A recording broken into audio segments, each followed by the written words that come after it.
Here at UCSD, the Armenian Student Association has put up a display in monument of the genocide that occurred 99 years ago. If we hide the truth about this genocide, then that's going to determine what we're going to do about other issues.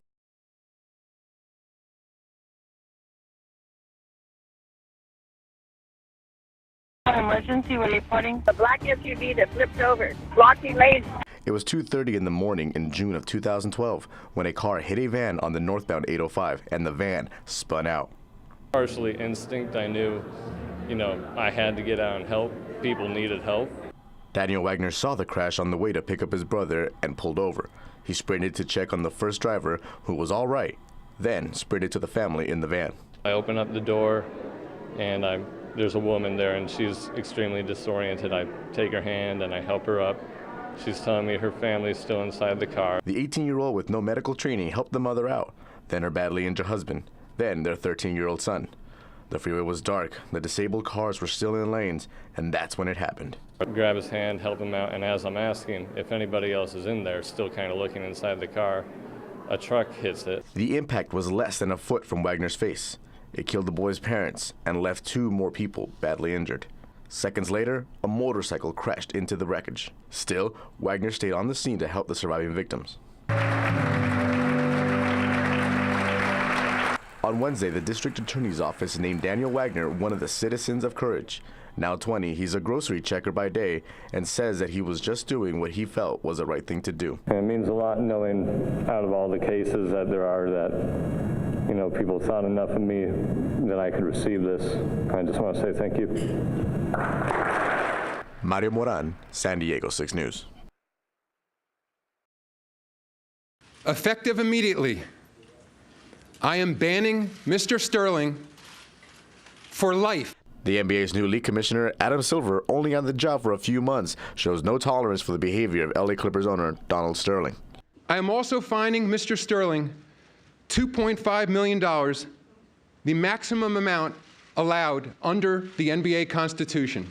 A small price for the 80-year-old who has an estimated $1.9 billion fortune. He's now banned from attending games, practices, and the league's Board of Governors meetings.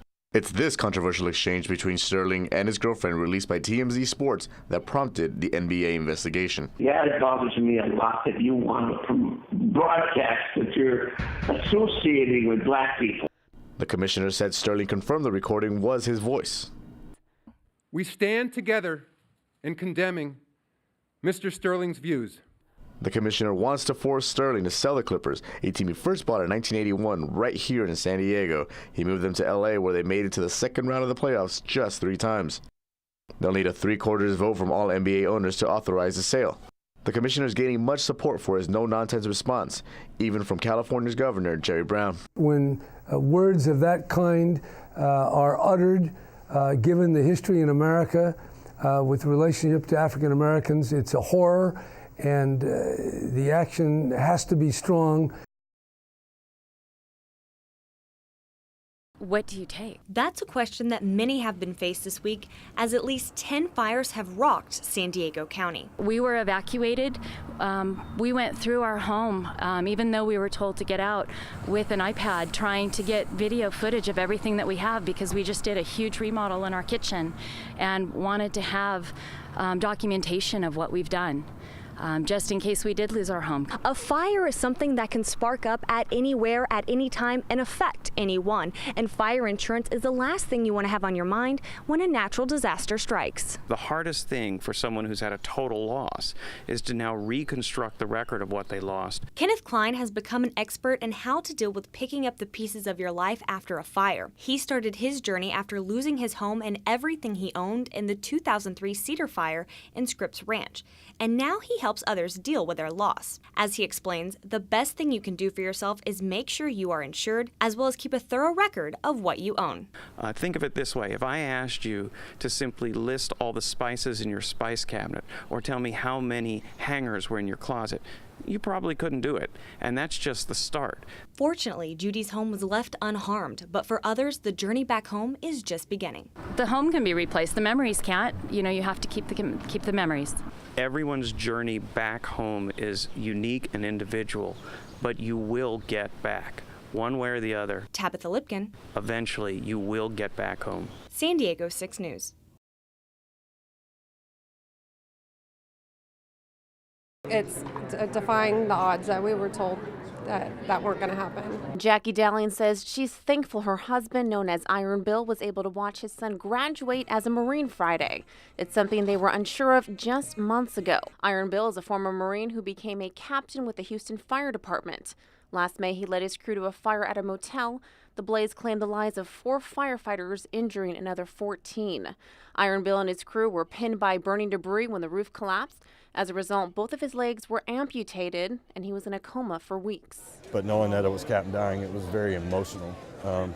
You almost had grief because I took the day off when my station made the fire, and seeing all the firemen, and it was a bad day. Joe Leggett is a Houston firefighter who's known Iron Bill since high school. He says he had no doubt Iron Bill would make it through. Bill's a fighter. He's been a fighter even in high school. He was, he didn't give up on anything. Please join me in putting our hands together and let them know how proud of them we are. Despite the many challenges the Dowling family has faced, Iron Bill was able to see his son officially become a Marine the same way he did 20 years ago. I feel like I'm looking at his dad 20 years ago. I was proud of him then, and I'm really proud of my son. It's overwhelming, just knowing what my dad had to go through to get here, and knowing with his disability and everything that it must have been difficult, but I knew he's always wanted to watch me walk across the parade deck. Once a Marine, always a Marine. Natasha Sweet, San Diego 6 News.